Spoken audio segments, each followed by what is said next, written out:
Как тук да седна, на този микрофон да говоря, към тази камера да гледам, така ли? Добре, готова съм. Как започна всичко?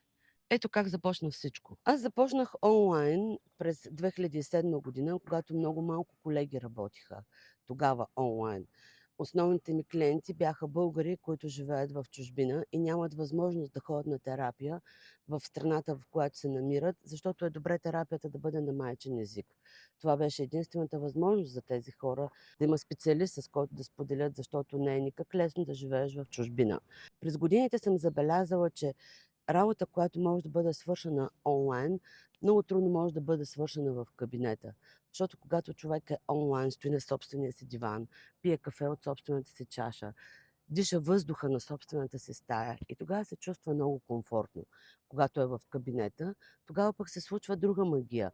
Тогава имаме много повече сетива, можем да се усетим, можем да се помиришем, можем да се докоснем, можем да енергийно да усетим по различен начин клиента. Но и двете работят и онлайн, и в кабинета може да се свърши много добра работа. Каква е разликата между индивидуалната и груповата терапия? Индивидуалната терапия е връзката между мен и клиента. Тогава сме само двамата.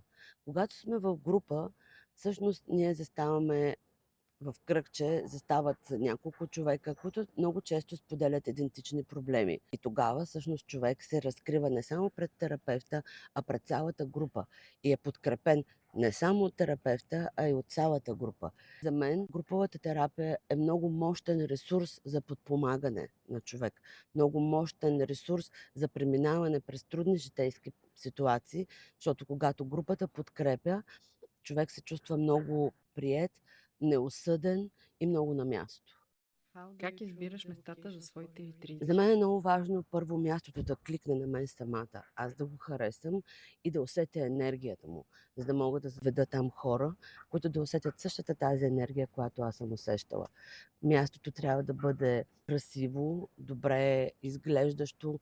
Обикновено са места някъде в планината. Сега ни предстои ретрит на морето в Гърция и аз избрах тази къща, понеже има гледка към морето, има маслинови дръвчета и мисля, че ще бъде изключително добре хората да работят там. Как разпуска терапевта?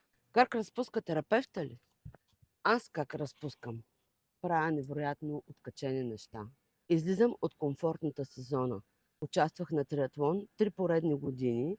Триатлон Лъвско сърце, където плувах километър и половина в открито море. Никога през живота си не се бях състезавала и никога през живота си не бях плувала на състезание.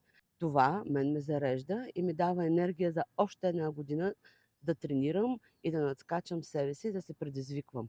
Това е нещо, което мен ме зарежда.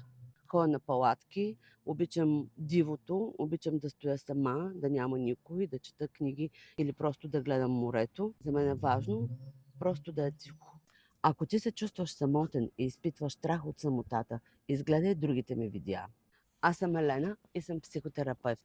Не се притеснявай да се свържеш с мен. Работя онлайн.